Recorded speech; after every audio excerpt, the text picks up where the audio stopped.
Ladies and gentlemen, and however you identify, welcome to week 6 of NFC South Takeover. And with a bumpin' new intro from yours truly, Mr. Sean Spencer. Loving it. Loving the work you did, man. It looks beautiful.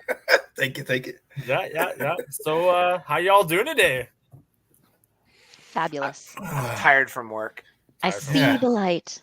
You see the light? Yes. I shed a couple coach pounds today, so I'm feeling free. Whoa, don't spoil anything. Don't spoil anything yet. We're still recovering from Canadian Thanksgiving. That was just recent. Yeah. So that's something. I'm definitely full. Definitely gonna shed some pounds in the toilet probably eventually, soon. But it was a crazy week. It was definitely a crazy week in the NFC South. For I guess both, especially for both me and Foobs, that's for sure. But that was some games for sure, absolutely. So how did we all do this week?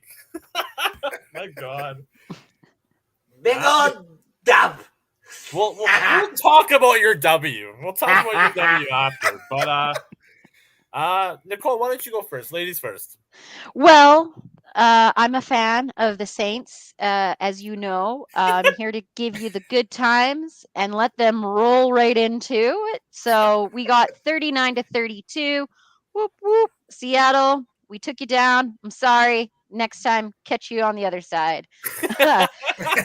Yeah, it felt good to get 39 points. I don't know. I got a really good sense of kind of what we used to be, a little glimpse of the team that we're trying to be. Andy Dalton ended up doing his start, but most of it was a Taysom Hill Kamara game going forward. If you notice, Taysom Hill was brought on for most of the third down conversions, which was Seattle was not ready, I think, to be have that diversity on the field. And we tripped them up quite a few times with running. The only one time that he did throw was for a touchdown. So there were some funny moments, though. I mean, I apologize. I don't know the kicker's name on Seattle, but he tried to go for a false kick, and then he tried to throw it, which we ended up getting a fumble return on him. So Thank you. There was, I don't know, Taysom Hill. I was just screaming 5 alive for him. There wasn't a lot of receivers. In fact, Olave got taken out of the game, so I was a little nervous for him. He's he got a concussion, so that wasn't good. So I don't know. It was really great. They came off. We were having a 3 losing streak, and I know going ahead this game was going to be difficult, and also too is going to show a little bit for our record going forward, because who can come back from, that many? But it can, and it did happen. I think in 2015 for us. So I give you hope, Carolina Panthers. You can do it too. But yeah, great game. Happy for the win. So many to talk about. Let's go. Yeah, no, that's Sean, you know what? I feel like you should go next because I think me and Andrew are gonna tie into 2 topics here. So why? I'm glad, Nicole, that you have this joy. I see your optimism, and I'm just like, what is that? That you have such hope in your voice. I don't. It's not over yet. It's only week 6. It's not over. And the best possible thing might have happened. I talked about this last week. Rhule needed to go. We're going to talk about that a little bit later. He did go after another poor performance. I mean, look, the offense is not great. Our defense is still trying to hold it together, but right before the half, we give up a pick 6. And it's like, here we go again. You know what I mean? It's stressful. We gave up 120 to Wilson on the ground. Jimmy G looking in top tier form, getting over 250 and 2 touchdowns, man. It's just it's frustrating, man. Another week, another loss. And like Nicole was saying, it is almost impossible to come back down 1-4 to make the playoffs or salvage the season. I already know the pundits are talking about draft picks, and I've seen the list. We're up there. We're looking at people, but not yet. Carolina, maybe we could turn this thing around. I have hope. I mean, Chris McCaffrey is still on the team. DJ Moore is still on the team. Maybe we can, this new coach Wilkes can revitalize him, as an interim coach, get the things done. It's not good. It wasn't looking good last week. And unfortunately, even with the game, it was overshadowed by everything that was going on with Matt Rhule. Oh, 100%. Everybody's been talking about Matt Rhule before the game and even after. So the game was an afterthought. Obviously, we saw what happened early Monday morning. But, I mean, the question goes back. Well, you know what? I'll save that because we're going to talk about that a little bit later. So, yeah, we took the L. Boom. Who's to say, though? Like, yeah, sure, maybe Carolina might have a little bit of a higher pick, but I wouldn't go as far as saying that you guys have the worst team. This isn't a shot to, host Sid, but I think the Steelers probably have one of the worst teams in the league right now. It goes Carolina, Vegas, and then Pittsburgh for the current draft order. Yeah. And then aren't we 4? Washington, my other team. Aren't we 4 or 5? Detroit is 4. Washington 5, Houston 6. Atlanta technically has number 7 as well. Yeah. Oh, wow. Yeah. Oh, wow. Yeah. I don't know. Like maybe Carolina does finish last, but I don't know. That's tough to say. I don't know if I can actually ever remember a time where Carolina did get the first overall draft pick. I think it's been a long time. Cam Newton here, right? Yeah. Yep. Cam Newton. And to be fair, if you think about it situationally, right now, before this, like the firing and stuff like that, nobody really thought about going to the Carolina Panthers to coach necessarily because it kind of seems like a little ridiculous with the quarterbacks. Now that the head coach is gone and they're just going to basically do whatever they can to win like 2 or 3 games as a whole right now, that's more enticing now to either head coach that's been in the league for a few years that's like, you know what, I kind of want to develop my own quarterback and have a very good defense to allow him to do that kind of thing. Exactly. So that I kind of want, in a weird way, just because like I know they are our rival, but I kind of want them to have that first overall pick so they can have the burden of it in the offseason, I guess you would say. Is you get the burden of the first overall pick, the first quarterback probably off the board, and if you don't make the first, like the proper pick, like you got to go against the Saints defense, you got to go against the Falcons up and coming defense, you got to go against my defense. You want to talk about development? We'll find out soon enough if you're going to be good enough for the league. Well, not only that too, but like I don't like blowout leagues. You know what I mean? Where like a team just goes and they just dominate their subdivision. Personally, I like a really competitive division. Like, if the Saints, if the Buccaneers continue, and then as well if like the Panthers, like if they're all competitive and they all have good quarterbacks and good like offense and defense, man, that's a fun division to watch. Like, yes, it is. Like our division's quite new too, with the rearrangement in 2002. Right? Don't spoil that. Why are you spoiling it? Look at you go. You want to know why they had to change it up in 2002? They're like, man, these Bucks, man. Yeah. No, I'm just kidding. But yeah, no, I guess with the Falcons too, not to get too much away, the Falcons started off slow and they really had no momentum going into the second half. It was pretty dull. It's tough because you can see Mariota was struggling quite a bit. His usual targets were there, like they weren't there. CP was out. Drake London obviously was getting covered pretty well, and then you also had Godwin. No, Kyle Pitts. Kyle Pitts was out as well. So your receiving tight end. So there wasn't much depth in our offense going into that game. The one thing that I would say is that our defense has been really good at keeping into this game, and they continue into this game, regardless of what the points turned out to be. The defense for sure was a focal point. And after week 5, I can honestly say now confidently, we have improved our defense quite a bit. And I'm happy about it. Because the thing is you can't really go to our defense and just say we have a bunch of stars. Because honestly, we really don't. We have Grady Jarrett. That's huge. Troy Anderson, who stepped into that role, especially when I think Rashawn Evans went out in the game. He took that leadership role in the play calling on the defense, and he did phenomenal. Even got a sack on Tom Brady. That's saying something, especially going into that game. as you're leading into that role. So I think that was really huge. We wanted the South. Tampa Bay took it. Let's be honest here.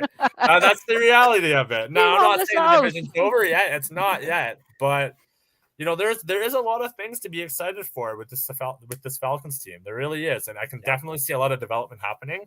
We lost 24-15. We're going to go into my opinions of the game a little bit later. But regardless of it, they won. They were the better team. They showed up, right? And we'll see what happens when we play them next. But yeah, what do you think, Foobs? What do you got to add to that? Okay, first of all, thank goodness your team started doing good. I knew they were going to cover. They've covered every game so far. Exactly. For a little bit there, I was like, hey, I made the wrong pick, Kyle. Like, I tried to give you a little bit. Nah.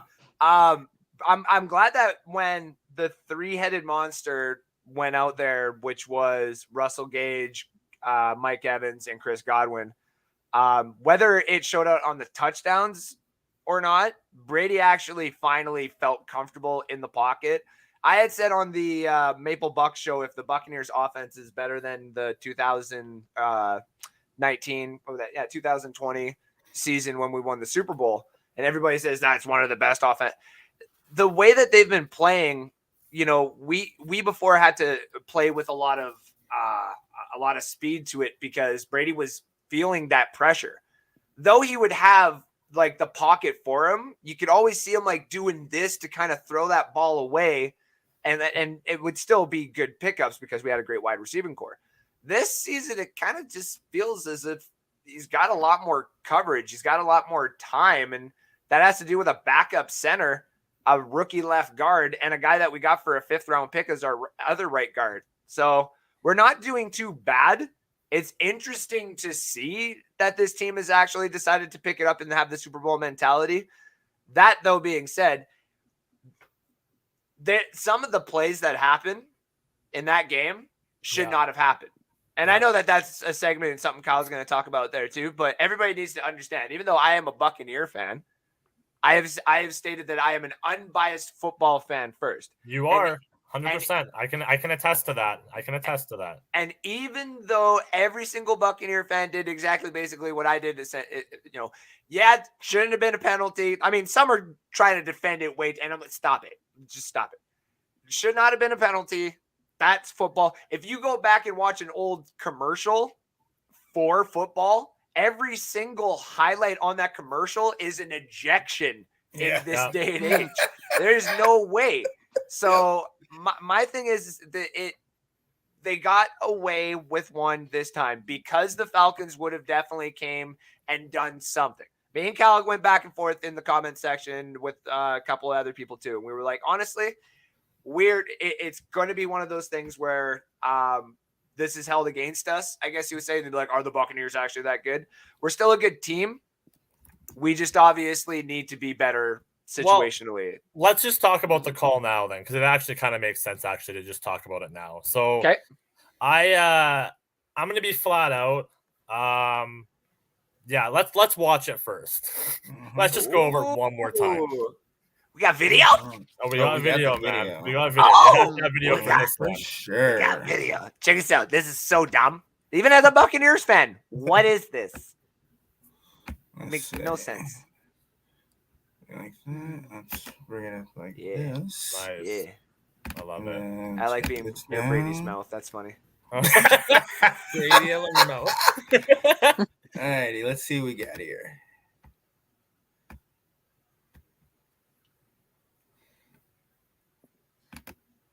It goes. And boom. Look, even gets off them quick. Goes back to the sidelines. So I'm gonna be flat out about it. The call was bullshit. There's no other way to put it. And I'm not even gonna try and beat around the bush. It was a bad call. Now, I'm gonna be completely honest and transparent and not be biased. Did that call change the game? 100%. Does that mean though that the Atlanta Falcons would have won the game? Not necessarily. And that is the one thing that I gotta own up to for sure, right? I could say going up to that call, it very, very likely could have been a changing point, and I think we could have tied the game. I do think that could have happened. I think we had momentum going into that play. We produced, 15 points in the fourth quarter. It honestly looked like we were going to come back, but we're never going to know. And that's the reality of it. We're never going to know. But the one thing that I am going to say about this is what happened with Tua is changing the dynamic. Yes, it's very true. And what I'm worried about now, and it's funny because my dad sent me this in a text message actually, is you see it happening now with the Atlanta game. You saw it happening in the Raiders game, is refs are scared to make calls on the quarterbacks getting hit. We cannot change the fact that this is still a physical game. That's the reality. It is a physical game. It doesn't need to change. It doesn't need to be a non-physical game.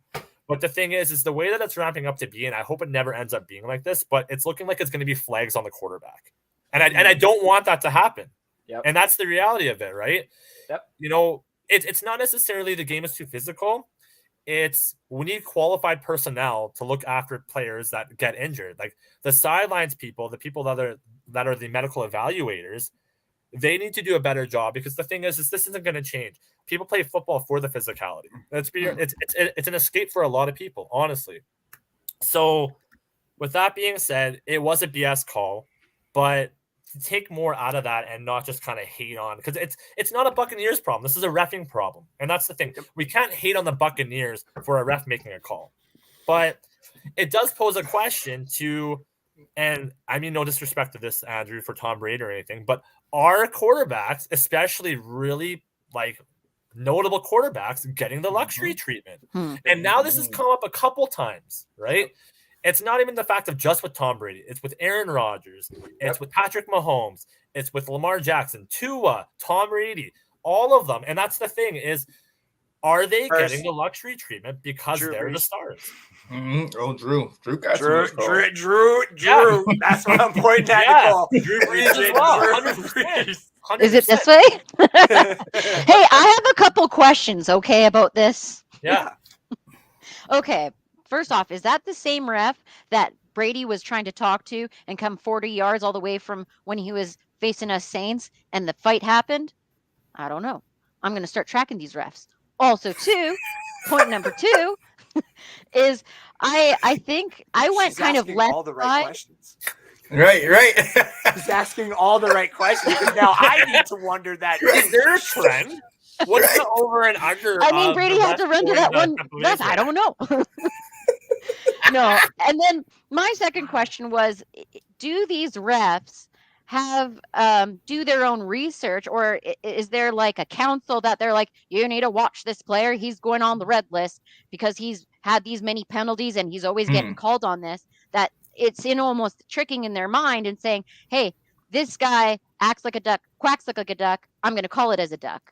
Right. Whereas it could be that they're making great tackles all by the playbook, but it's that expectation that they're doing a penalty or like we got to watch out, and vice versa for the quarterbacks. Yep. That's so I don't know. Those are my questions. That's biased though. And I don't think they can technically do that. Like the thing is you can't go into a game based on how somebody performed in the previous game. That doesn't work.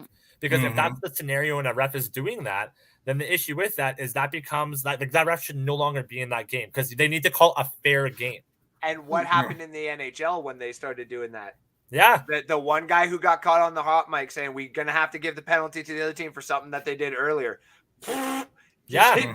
They showed the other side of the game that we all kind of knew, but you're not supposed to talk about. And that's what ended it right there. And exactly. 100%. And not only with that, though, the thing is refs, like you can kind of let things slide. Like it happens in every game. We're like, okay, I noticed that this happened earlier on in the game. You know what? Like if it happens again, I might let it slide, right? But like kind of going back with Foobs is saying, you don't talk about it, number one, and you got to try and call it as 50-50 as possible because now this is interfering with a lot of games, not even just with the NFL, but the NHL, the MLB, like it's happening all the time. And especially with crucial like games like this, like it's unfavorable. It's almost coming down to the point where And I don't think the ref was anywhere from Tampa or Atlanta or anything like that. But there should almost be a background check where it's like, you know what? If you have any affiliation with any team, you can't ref those teams. Yeah. Yeah. And look, you're absolutely right. It's crossing all sports. I mean, one could make the argument that it cost the Golden State Warriors the title that year when the daggone LeBron and them came back.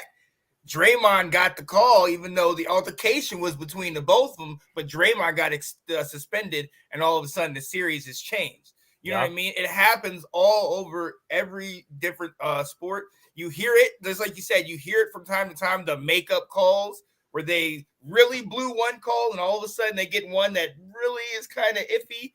You know, it should, you're absolutely right, Kyle, that it should be fair, but I mean, let's be honest. One of the things I noticed when I went to the game, everywhere you go, there's something that says either MGM, either says betting, boobs. You know, you got bet stamp. You got it's all over the place. You can't get right. you can't avoid it. So I mean, there's always competitive advantage. There's always a little something in there. And it was just weird because in the middle of the clip, you see Brady go to him and be like, "You're gonna fix this, right?" I mean, we don't know if that's what he said. But the guy definitely was like, "Oh yeah, I got this one, man. I got this." Well, and Brady, unfortunately, now whether anybody wants to admit it or not, and like I'm sure Tampa Bay Buccaneer fans are gonna have a hard time admitting this, but now like Brady's gonna be looked at, and Brady's gonna he's a little bit frowned upon, even though he shouldn't be. People are gonna go question now that everything that Brady does because they're gonna think that the refs are gonna go Brady's way, and that's gonna suck now. Like it really is because. Like realistically too, like Brady's last season necessarily shouldn't go like that. Realistically, like he shouldn't have to be judged on a call that went down to a bad reffing call, but he's going to be. It's a fact. Yep. So you know that just sucks, but it is what it is. You know, it took me a kind of a little bit to kind of grasp it and just not be biased about it, but. At the same time, you can't blame anything but bad reffing, and that's just the reality of it. We move on. I also had another question. I was kind of confused about if with the refs on how they call it on the field, and sometimes it makes it even it's harder to overturn even if you do try to challenge it because you have to there must be enough evidence on the plays to reverse that call that's on the field already. So it's very important for those calls. I'm surprised that wasn't viewed actually up above, and the ref wasn't called actually for that call. I was. Oh, sorry. Go ahead. Nope, you go right ahead. I was just gonna say because I was actually expecting that to happen. Like I watched the call and I'm like, yeah, that's gonna get overturned, 100%. Like even if he said that wasn't a sack, like there's no way that penalty sticks, and it did. And I'm like, wow, like. I still think it's kind of like that weird, the same thing that you kind of said there and what we were talking about with everybody in the group chat there is that weird bias on some of the GOATs still in the league, like the Patrick Mahomes, the Brady effect, the Aaron Rodgers and stuff like that is I do think that probably someone up in the NFL was told to review it and they were like, yeah, it's a penalty. And they're like, oh, okay, kind of thing. So like, and with what you were saying about like the quarterbacks later on, this is going to sound so weird, but it's almost as if like the way to coach this and yet still make it so that the guys are getting sacks, right? Still make it so they're getting stats. And this could actually benefit someone like Mike Tomlin that would probably do this in Pittsburgh.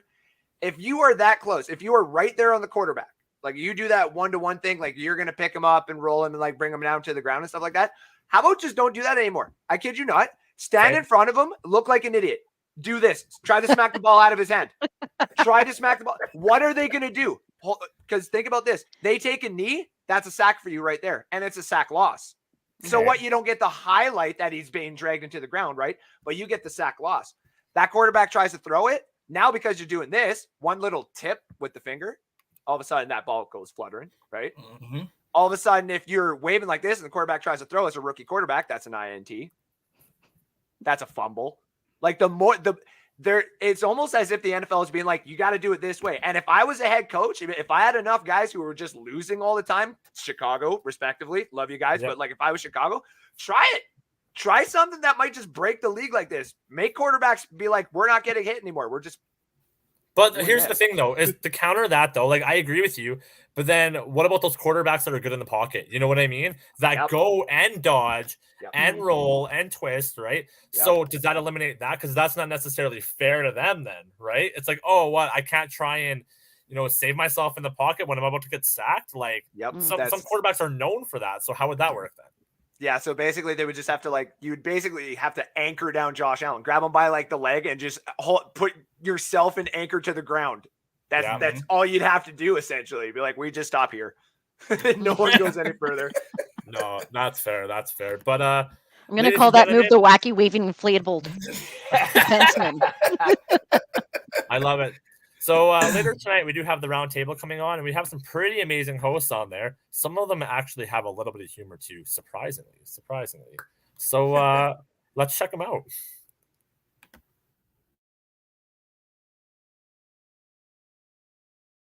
So I'm going to take the Lions +3 in this one over the Patriots.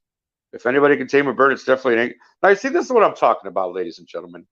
This gentleman is on the show, and yet during my segment, what is he doing? Playing around on his computer, making notes, telling jokes, trying to be a funny guy. Do I do that during your segment, sir? Do I sit there and make comments? Do I laugh at you? No, I do not, sir. What is this? I thought we had a better relationship than this. You know what? Don't make me go Shannon Sharp on you, because I'm telling you, let me tell you something there, Skip.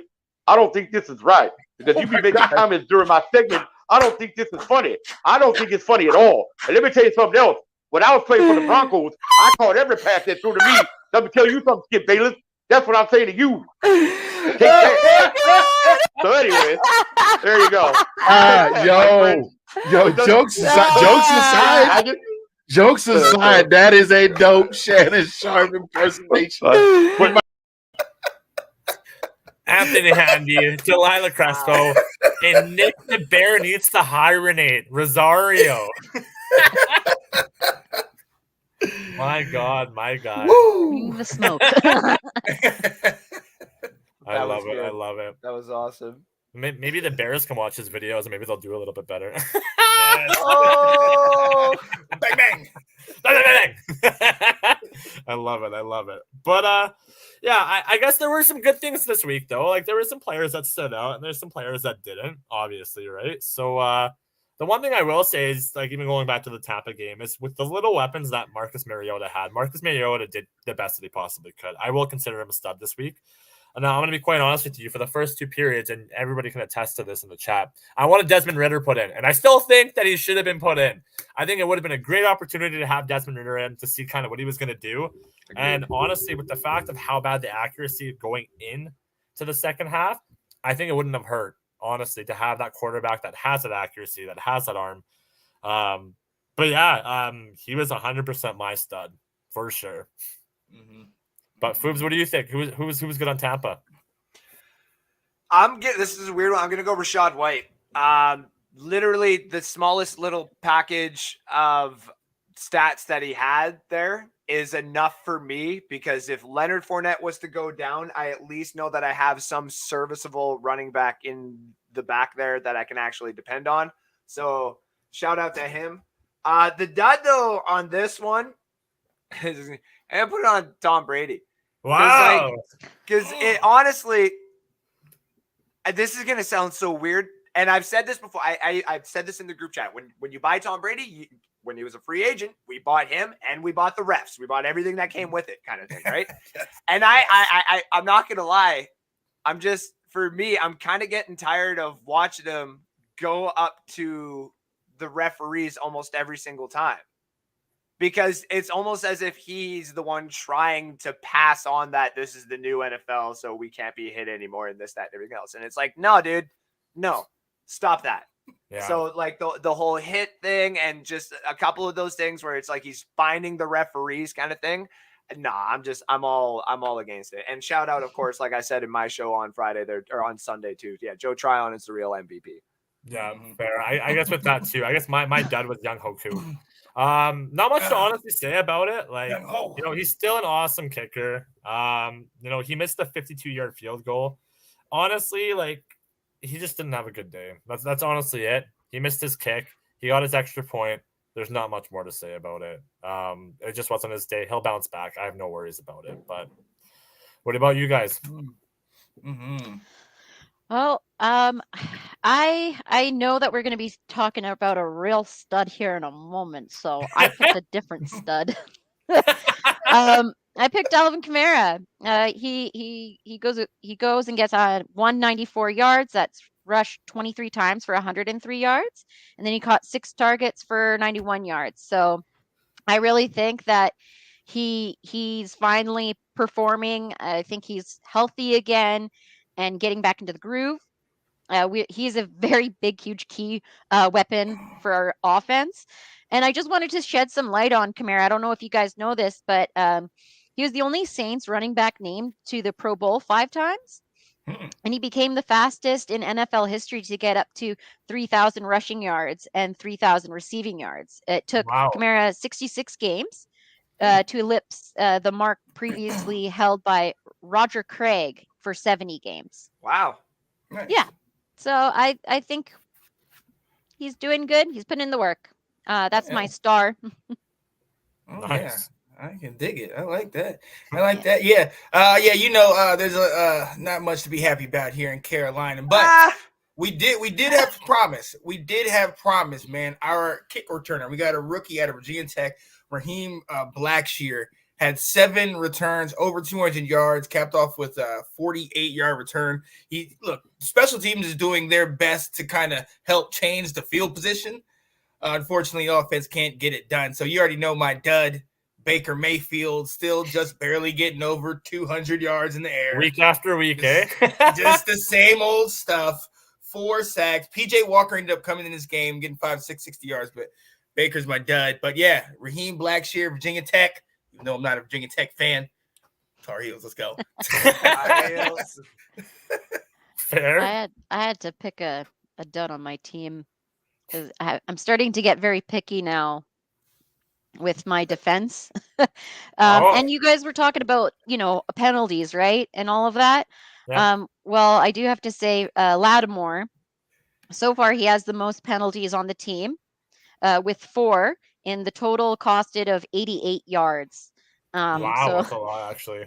Yeah, that's quite hard. There's been some controversy with Lockett getting angry about a certain call with the ref, with him involved for 40 yards. But other than that, I think he's a feisty little character. But I think we need to have him actually performing, because he almost got no real give and no real drive for tackles. There was no even assisted tackles. So Yeah. I really need him to start performing out there on the field for us. Well, and penalties matter too, right? That's the thing, is especially when you're trying to stay in games and stuff like that. I can tell you right now, and Foobs, I'm sure you'll agree with us. If there was any more penalties in our game, legitimately, it could have completely changed the tide of the game. 1,000%. We're number 3. It was We're limited. number 3 in the league for penalties. There wasn't a crazy ton of penalties in our game. They happen at pretty bad points, but at the same time, especially when you're playing a divisional rival like all of us, that matters. It probably matters more than any other game in the year, realistically. So, yeah, it's that's tough. So hopefully he kind of mellows out a bit. If not, I don't know. What do you do as a coach? Do you say, hey, you're good, but we can't afford to give up yards? Do you sit them?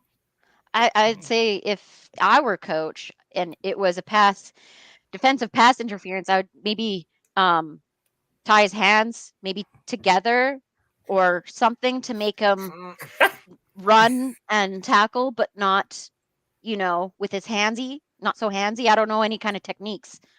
But you got to be careful in the NFL. You can't be too handsy. That's how you end up in jail, right? So I went there. I don't know. But no, I agree with you. I don't know. I think there's a certain place, though. You got to start disciplining your own players because it really does speak to you as a coach, right? Mm-hmm. If you're just going to allow penalty after penalty after penalty, especially on the same players, I'm looking right now even at Drew Dahlman, our center, right? He's getting a ton of penalties and stuff, and you got to smarten up. You got to stop. When you see it becoming a trend and it's happening in every game, you got to discipline your players. At that point, I'd almost rather lose games to give my rookie a chance and I have to deal with that, right? So, yeah, no, yeah, that's tough. That's really tough. But yeah, Sean, you touched on it a little bit earlier, but the big dog's out. Oh yes, yes, he is out. I mean, I'll be quite honest with you. It begs the question: why did we get him in the first place? Those of you that don't know, he's a college coach.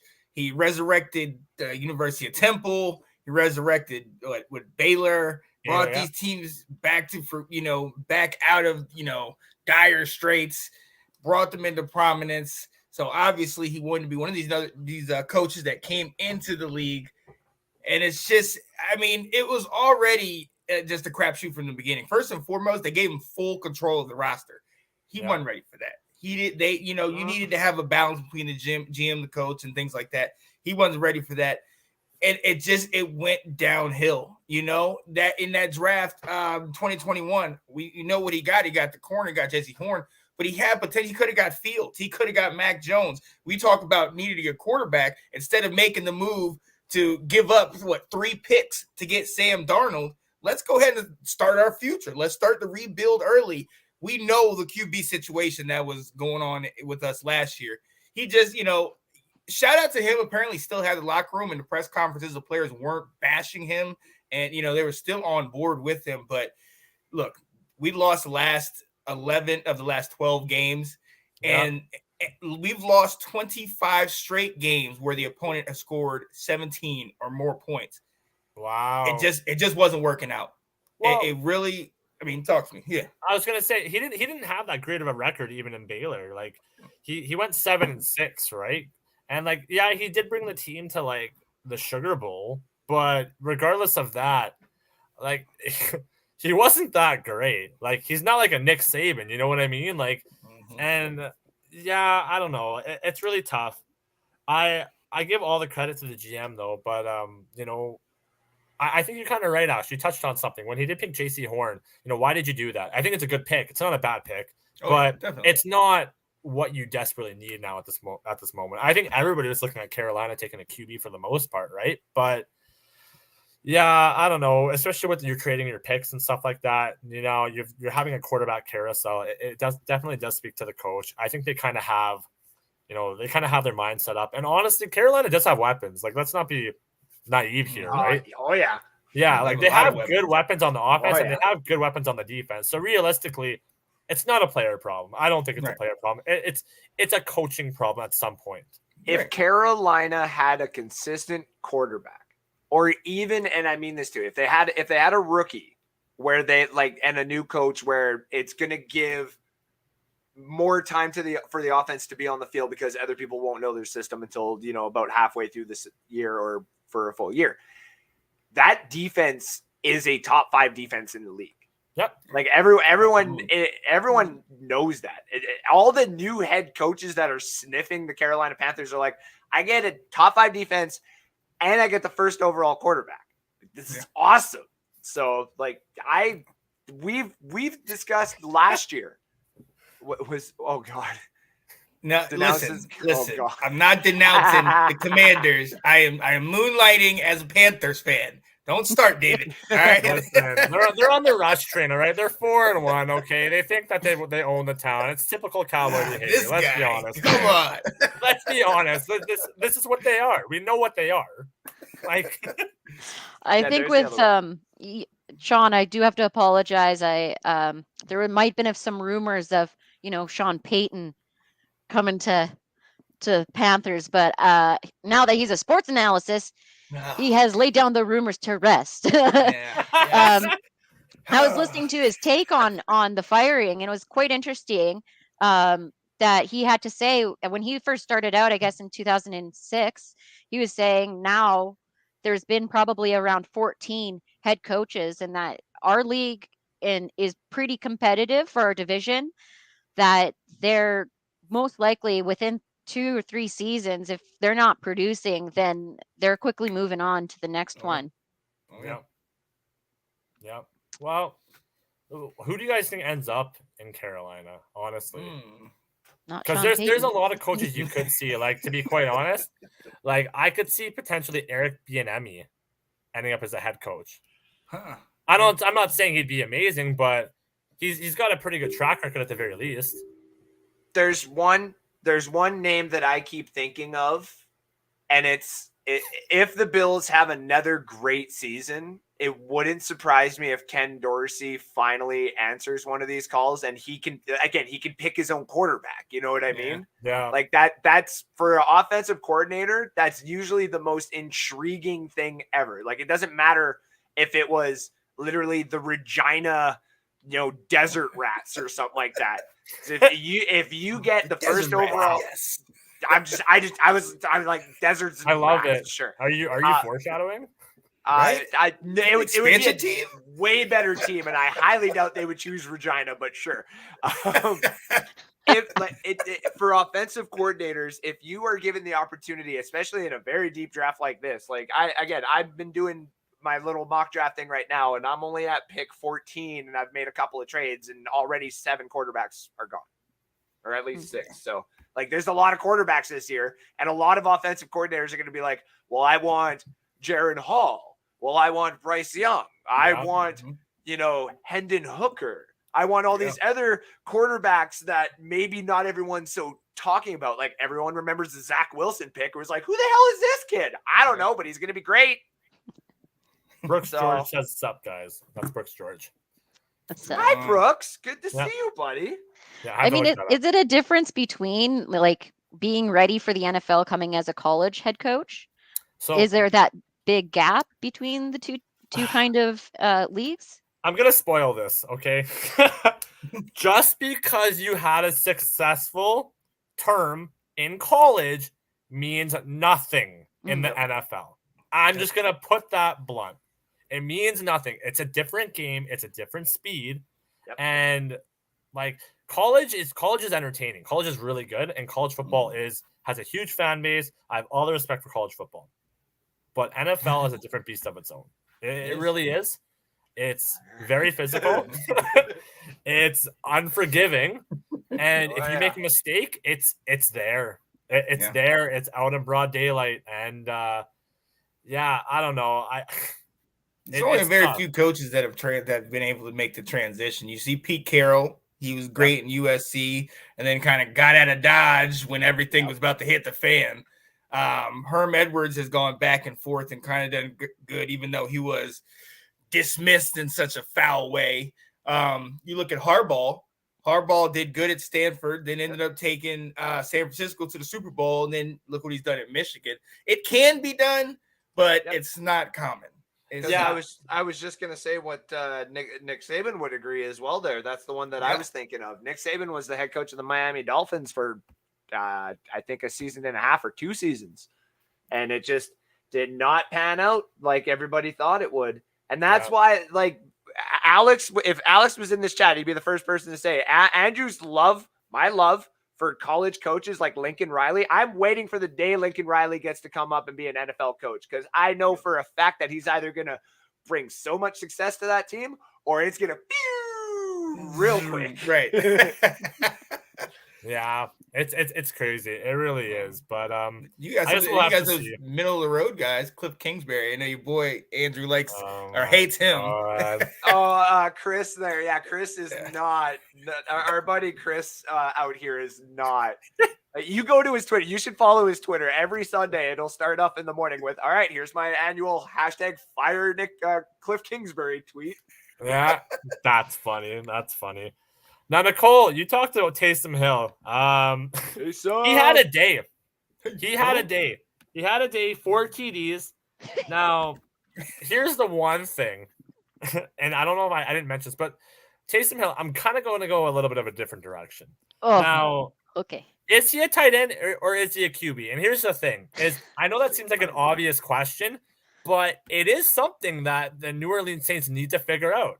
Because the thing is especially with a quarterback heavy draft coming up, I'm telling you, New Orleans is stupid to make Taysom Hill the quarterback. That's not what you want to do. You don't. You need your franchise guy. And the thing is you're not going to give up Taysom Hill. He's a valuable asset. Don't get me wrong. but what is he? Like, he's a dual threat. He's a Swiss Army knife. But you said he's a viable asset, and you want to know how he came across that. Yep. He got a bachelor's degree in finance. So he's looking at this spread, and he said, I'm going to get a number in every single one of those categories. Make me an asset. So that's what he did. Okay, he makes onions cry. Minus his Shrek movie. What do you honestly think about him? I mean, I think he's great. And I looked into him a little bit. And he actually attended Highland High School in Pocatello, Idaho, where he actually played QB. He was a punter and a kicker. And then he also played 3 years in basketball as well as track and field. So I do think he gets his heart and experience, a little bit versatility from those other derived sports going through. But I mean, he had 9 rushes for 112 yards. He had a perfect score of a 1, throw for a touchdown, which was great. And then he decided to do, hey, I'm going to do 3 kick returns. And as well, a special teams fumble recovery. Yeah. He's actually one of 3 players in the NFL history with 3+ rushing touchdowns, 100+ rushing yards, and a +1 pass touchdown in a single game. Ooh. Yeah. Ooh. When he broke through that tackle and they set him up as, okay, there's no wide receivers. They're going to run it. Taysom Hill's going to run it. And he ran right through. You know how fast he was going? He was going 20.07 miles per hour. That's what I call a racehorse. You must have been right at that game with that speed clock, Nicole, eh? Oh, I love it. You got it. We're good. But where do you leave him though? Like, I think the talks of him being a QB have to be put to rest. You know what I mean? Like, I'm not disagreeing with you. Yeah. I think he's an amazing player. He's actually probably my favorite player on the Saints. But I just think that he should be used still as a gadget. I don't want to, pigeonhole him right into being a quarterback and then him failing, because that's not where he strives at, being a gadget player, about, getting the defense or the offense unexpected with him in the play. I think he needs to be as involved as he is now, because before he wasn't. But I think that, Andy Dalton, he can start, he can be the QB, and those third downs, we'll just put Taysom Hill in the driver's seat. But yeah, we do need a franchise quarterback. But I honestly, what if we didn't have him? What would we do? We had many penalties like going forward in that game, and we still got 39 points. I'd like to see, without the yardage and penalties from that, how much this. But you got to think of your future. Like, you still have to think of the future, and that's the thing. Is I'm living in the moment. Yeah, you can live in the moment, but you got to think of a dynasty, right? Yeah. Well, I don't know who to look for. That's going to be a number one thing going forward, and we may not even make the playoffs because of that factor and how big having a franchise quarterback is. That's just it. What do you guys think? Go ahead, Sean. I wish I had him on my team. I'll tell you that. which team? Either or. All right. At this point, I'll take him. All right. I mean, look, anytime you score 4 touchdowns in a ball game, you're absolutely need to be considered for some kind of accolade, if not player of the week, or if not just anything, a nice little bonus for that week. But yeah, Taysom, I mean, like you said, Nicole, even when they lined up and they had, an over package where you knew they were going to run it, there was no wide receivers. He was still able to get it done. As a testament to the blocking, but also a testament to Taysom Hill. I mean, hey, he's a solid piece. And yes, Nathan, I think you should pick him up in fantasy if he's available. I don't think he'll be available now, because you could play him at I know he's tight end, but he's also quarterback on some fantasy leagues. So you can play him in both spots. I mean, I don't think Winston's going to be in the driver's seat next game, so I think he's going to be still an active component. What? Jameis Winston's not going to be starting? Oh my God. What? Oh, sorry, God. Spoilers. That's not for this section. Oh, no, it's sorry. I literally go on my Twitter and it's nothing but people being like, don't worry, Jameis Winston's coming back. You know what Jameis Winston plays like. And I'm like, yeah, that's why I'm so happy he plays in black and gold. Fair. love Fair. you, Nicole. I love you. Okay, just understand that it's really hard for me to compliment Andrew, your what about team. that? Where's Julio? Julio's this big savior on your team. Where's Julio? Let me guess, injured again. Again.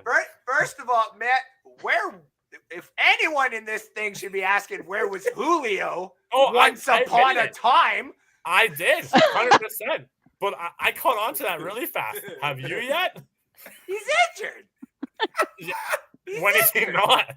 You know what's gonna be when is funny? he not injured? You know, everyone's all like, The guy goes to Taco Bell and he's a taco when he gets injured, man. Like, what do you want from What's me? gonna happen when I'm sitting there in the Super Bowl, 5 wide receivers out? I got Mike and Chris and Russell on one side, and I got Julio and OBJ on the other side. Like, Well, why Julio's does gonna trip on the sidewalk and he's gonna get injured. I don't understand what you're saying here. He's gonna go for halftime and trip in the tunnel. Like he's done that. I don't know what to tell you. But when we need him for 2 catches, he'll be there. Has he even made 2 catches yet? Yes, Since he's been on made the team? actually 2 really nice catches. Oh, is that it though? Is the Yeah, I'll two buy catches? his jersey. I'm sold. That's awesome. Okay, well, I'm gonna be humble. No, this one's a little. I had a hard time with this one, but I'm gonna give it to David Tepper, the GM of the Carolina Panthers. You know, Yes. you have now shown that you want the Carolina Panthers to win, so we appreciate you. You have a lot of players on your team, and you don't want them to go either on the offense or the defense. And you know what? You did the best thing you probably could for the franchise, and you gave them some hope. So good for you. That's why I be humble today. Unbelievable. Nice. I'm gonna be humble. Just because I'm bitter, we didn't win, and this team did win. Sorry, Foobs. I'm gonna be humble and say the best player on the field was that ref that Tom went over to and said, "Hey, I need a call. I need a call," and he got it done. I'm sorry, I have no dog in this fight, but I'm just swinging up, just trying to. You're so brutal. Be humble, Tom Brady. Right? Oh, I'm crying. That's bad. Oh my god. Go ahead, Nicole. Well, I'm going to be humble again to the Bucks, and I'm going to choose Leonard Fournette. He's the Tampa Bay running back. If you don't know, now you know. He got 10 catches for 139 yards, and he got touchdown while running 14 times for 56 yards. Good drive. He was first to get the Bucks on the scoreboard, and I really do think that is a very good show of aggravation that they're ready for him by getting those points on there. And I wanted to do some research on this man, so I did as well. And he was in the fastest player in LSU history to reach up to 2,000 and 3,000 yards. So I do like him, and he's a nice guy off the field. You know what he did? 2021. He donated $100,000 for the Hurricane Ida relief. So, yeah, I really do like him. He's a good guy. He's a good guy. He's a tank. Like, he's a tank. Like, he reminds me of Derrick Henry, actually, in a lot of ways. Like, he just breaks tackles. Like, he's scary to go against. He's definitely a top 5 RB already for the Tampa Bay Buccaneers of all time. Fair. That's for sure. Yes. Oh, yeah. Do I have to be humble now? Yeah, you're the only one. Yep. Okay, so I love doing this show, but it hurts every time I gotta talk to myself. All of a sudden, network cuts out. because I did say at the beginning of the season that everybody was discrediting the Saints. That the Saints, even if we're Jameis Winston, and even if they went to the backup, would still make the playoffs. I don't care if it's Seattle. Did you not see that comeback? Yeah. Did everyone not see that the Saints with a ginger as their quarterback Yeah, You can can't use that actually term. get it You done? can't use that term on this show. That is I racist. am a ginger. You can't I use can that use term. that term. You can't. I It's not can't. politically Do correct. you not see what I am? Listen, What color is this? you can identify however you want to be, okay? I don't care. It's not right. My whole thing is Hey, he's trying to give there's- compliments here. There is a lot of teams that we did not think were actually going to be good in the NFC South. The Saints were not one of them that I had on my list, and they're proving it. So I want to be humble here and at least give a little bit more props to the Saints because I give them a lot of shit. That logo is still part of my language, Sean. Sorry, I forgot it's not my thing. But that logo still stays up right now because I can't. Nicole's too nice of a person. I can't do it anymore. Right. But then there's gonna be that one Saint fan that'll ruin it for a week, and then Nicole will be like Andrew, and I'll be like, oh, fine. There's always right. So yeah. Oh God, that's. It's funny. not like a star, where you can just turn it wherever. No, I do that. Where's the Cowboys one? Oh, that's way. Yeah, does the Cowboys one fall off after the first round? It does. Oh, okay. Okay. If listen, if we're being 100% honest here, every time my kids come in here, there's literally 3 of these that they point to. Obviously, they know where the Go Bucks is at every single time. They don't even know it's the Buccaneers. They just know it's Go Bucks, which I'm like, That's yes, fine. Right. That's 1,000%. But they go to the Cincinnati one every single time. They go to the Cleveland one every single time. And Ava almost all the time goes, did you know that tomorrow the Star one's my favorite team?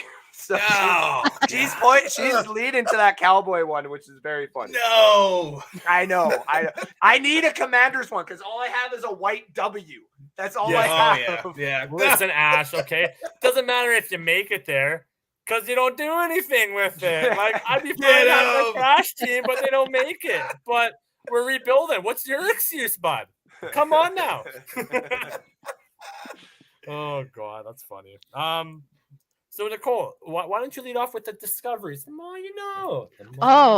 Okay. I got a wicked one for you guys today. Okay, get your pen and pencils and papers out. Oh, I'm a cool cat and kitten. I'm ready. Okay. Hey, right here. We got it. I just listen now. No, I wanted to bring the rule book out of the NFL rules.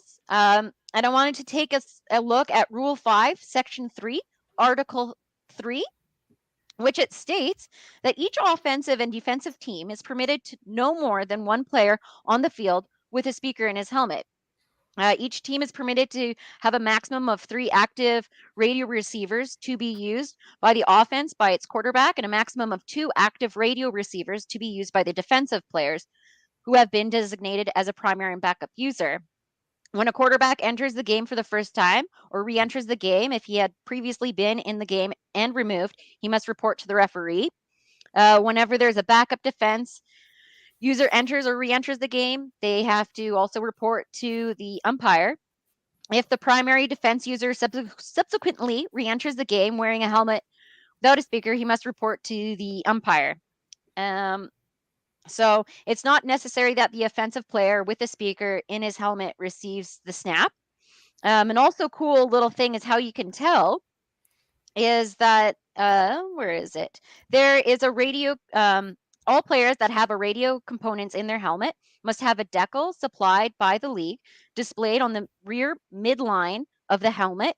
Players who have speakers in their helmets must be identified in the communication system section of the game day administration report that is submitted to the referee no later than 1 hour and 30 minutes prior to kickoff. Wait, that little line on the helmet means they have a what? Yeah, yep. So it's interesting to note that also too. I thought it was funny that if at a point where your teams go through and your quarterback gets taken out and stuff like that with the receiver radios and there's no backup, that they actually have to find another means of communication to the quarterback if they fail. Wow. Yeah. Learned something today. Mine's a little bit of a different direction. What the shit? So I asked a question in the chat, and honestly, it was a question, but has a team ever not changing cities just had a drastic color change just because they wanted to change their color scheme? So I did a little bit of research, and there was 3 main teams actually that did do that. One of them was below yours truly, Tampa Bay Buccaneers, actually. And originally, Tampa Bay started with a burnt orange, white, and red. And what ended up happening is they ended up changing their color scheme to a red, white, and a grayish black. You can correct me on that. But yeah, the big thing was a huge logo change too. Is they went from the pirate with the sword in his mouth to just a flag, like you can see, with a pirate skull. So yeah, no, it's crazy actually. Like that's one of the teams. Another big one was the Denver Broncos actually that I found kind of shocking. So if anybody knows, and you might not, but the Denver Broncos actually started with a yellow and brown uniform. Yeah. Look like brown mustard. Yep. And Brown mustard. and that was in 1960. They quickly changed to the orange and blue, but they also had the D logo on their helmet. So that was a big change. And then one of the biggest ones I would have to say was the New York Jets, actually. So the New York Jets, they originally were called the Titans. They weren't called the Jets. And they sported the light blue and gold uniforms. And then in 1963, they adapted the Jets logo, and they changed their color scheme to the green and the white. Wow, so that's right. Complete 180. Didn't know that, but fun facts that it has happened, and you never know. Your team could be the next. So that's my discovery this week. Wow. I like that. That's very interesting. I discovered this is such a layup one, and I'm really sorry, but I discovered that even at the age of 45 years old, Tom Brady still has those referees in his back pocket. All right, we're done. All right, Kate, what's yours, bud? What's yours? Canceled. Oh man, I They'll give up their names. I discovered that Carolina has actually, we talk a lot about Carolina getting a new quarterback. They've been in the hunt. They tried to get Deshaun Watson, obviously couldn't pull that off. Then if it wasn't for Baker, they would have been trying to go after Jimmy G. Obviously they couldn't pull that off. They've been in the hunt for a while, and the issue might be a similar one to Washington, where the market might just not be the area. People might, Carolina is a great, beautiful place, but that with the team and everything like that, I've discovered a lot of guys, they might not go to some of these smaller places. You know what I mean? Like they'll go to the LAs, the New York, Chicago's, the big cities, or, Florida, but sometimes the Carolina, Virginia, some of these other places, they might not go. And a lot of it has to do with taxes. I think Tyreek Hill was talking about one of the reasons why he moved up. The taxes are different from Florida to, from Kansas City to Miami or something, like that. Yep. You know what I mean? So that's pretty interesting. I didn't know that. It plays a part. Yeah. No, that's fair. That's fair. That's why we can't have a team in Canada. First of all, we got one more segment left, but I just want to say just right now that thank you everybody for tuning in. We're one of the many shows that's even on Tuesday, for that matter, in the Let's Talk Football community. So we have a little commercial for you if you want to check out more of our shows.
Ooh, even got our little ad in there now. I'm loving it. Now, Mr. Sean Spencer, I know you got to get running right away, but why don't you give us your projection before you go for week 6? Or week 7. Right. Sorry, week 7? No, week 6. Week six. Definitely. Well, obviously, we have the change, and we get to go against the struggling but still defending Super Bowl champions, the Rams. It is in LA. It's going to be tough.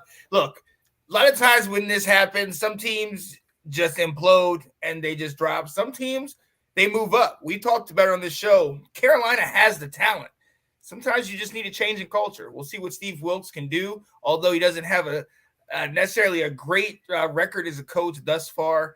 You know, it's about the vibe. Maybe they like him. Maybe they're going to get a good mesh with him, and we'll see. We'll see. And this is the type of team that we could step up and can really change our season because they are struggling.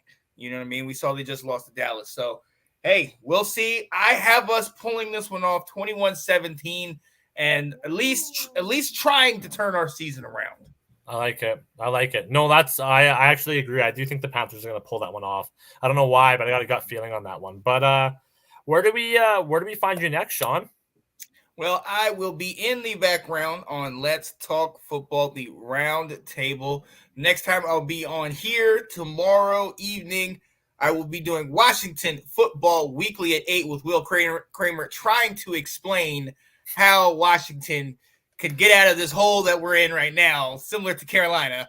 And then after that, I will be with y'all's fellow Canadian, Mr. Alex Loosemore, talking a little college football on College Football Update, bringing a little Heisman watch, a little game ball picks, this, and that, seeing what we got going on. So definitely stay tuned for all of that.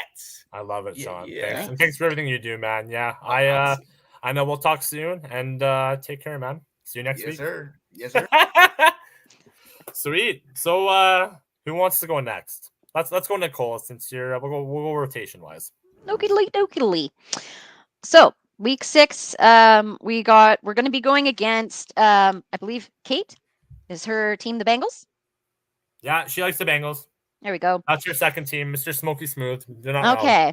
Well, yeah. So right now they're at a 2-3 standing, and that's exactly where we are matched up for. So I think it's going to be coming down, like I said, with penalties. If we can shut down the amount of penalties and how many yards that costs us, I think we are on par for getting and gaining quite a bit of points. Yeah, they lost to the Ravens last game. Mr. Burrow, we're coming for you, as well as T. Higgins, but he left the game, so he will most likely be limited at practice. And he is a big, huge star on their field that is either going to be, we'll find out day to day if he's going to be in the game or not. But with him out, I think that increases our odds. So, yeah, but they also have Tyler Boyd. He's a veteran wide receiver, as well as Hayden Hurst.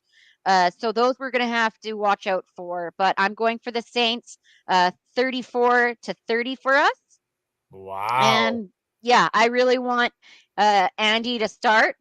And I don't know. I'm feeling good things from this. I really do think if they got some feeling in the air and with the timing and what happened last game, they're just juiced up, ready, asking for more. So fair. I want Winston to sit. Give him a little bit more of a rest. And that's it.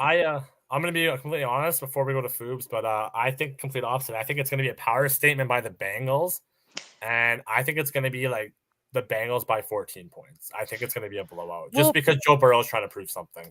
Yeah. I mean, we also got quite a bit of injury still. So Olave left, during the game last week. I don't know how he's going to be going. We also got our guard, Pete. He's down with the concussion, so he's questionable. Michael Thomas was out with a foot, but I think he's likely to return because it's been a while now. So, yeah, it's going to come down. I think I'll get more of a feeling on Thursday, but that's fair. We'll see. I guess we'll see. So, Foobs, I know you got to get running. What's your projection quickly? Another dub because I'm the Bucks. No, I'm just kidding. It's not going to be necessarily that easy. But Sid, you know what's coming. You know the Buccaneers are coming into Heinz Field or whatever the heck you call it now. It doesn't matter if you got like this lakefront storm coming in. Doesn't matter. Okay? It's a dub, but take the under on this game because, like, oh my God, this screams under so far. But I think the Buccaneers got this. As long as everybody stays healthy, as long as we can keep this respectable pace going until everybody can stop being so flippin' injured, I'll be happy. I'm going to give it a 27-20 for the Bucks. Yeah, I'm going to 27-20. That's what you're gonna do. 27-20 for the Bucks. That's fair. That's fair. All right, man. Well, where can we find you next? Friday is NSD. The NSD show, my platform. Also featured here on Let's Talk Football. Yep. I do the Maple Buck show on Sunday. I got a hockey show coming out soon. I don't know when the hell that is, but it's coming. And then I do this show on Tuesdays with everybody, and I try not to insult Nicole's team as much as I possibly can. You're good. I'm trying so hard. You're doing pretty good so far. I'm trying very hard. So, much love to everybody out there in the comment section tonight. Good job. Give Kyle and Nicole and Sean a follow, a like, a share, and subscribe to Let's Talk Football on YouTube, everybody. Much love from Andrew Faber. I'll talk to you all on Friday. Thank you all for having me, and I'll talk to you later, buddy. Bye-bye. Jeff for now. Cheers. So I'm not going to be as optimistic. I'm going to be realistic. So this game scares me more than the Tampa Bay Buccaneers do. Yeah, Jimmy Garoppolo is playing lights out right now, and that's kind of scary, to be honest with you. Arguably right now, as much as they think that the Bucs have the top defense in the league, it's actually the San Francisco 49ers that do. The San Francisco 49ers and the Atlantas have actually been division rivals for a while when Atlanta used to be in the NFC West. That realignment, as mentioned earlier, did happen in 2002. Although our defense is coming through when it really matters, we're still going to be without our weapons in this week, so I anticipate us getting an L. I think it'll be close, though. I think it'll be probably around 20-24 for the 49ers. But, as long as we don't get blown out, that's something to look forward to. So, yeah, it's we'll have to wait and see, but I want to be realistic. If we pull it off, I'm going to be happy. I think we're getting the L this week, I'll be honest. So, but ladies, this has been a long one. This is we went a little bit over here this week, but that's all right. That's fine. We had a lot to talk about. So much to talk about. This is the NFC South Takeover. Yeah, why don't you close us out, Nicole? Close us out. I don't know how to close. Act 1. Yeah, I don't know. It's been great. Kyle, where can people find you? Oh my gosh, that's a tough question. I'm kind of all over the place. Yeah, so I'm here on Tuesdays, 5:30 Mountain Time, 7:30 Eastern Time. I'm also a Falcons analyst on the NSD show, so I pop in every now and again. Mostly on the Friday night show whenever Foobs does that show. So you'll definitely see me there. I'll be in the comment section, and yeah, I'm kind of all around this Let's Talk Football community. So, what about you, Nicole?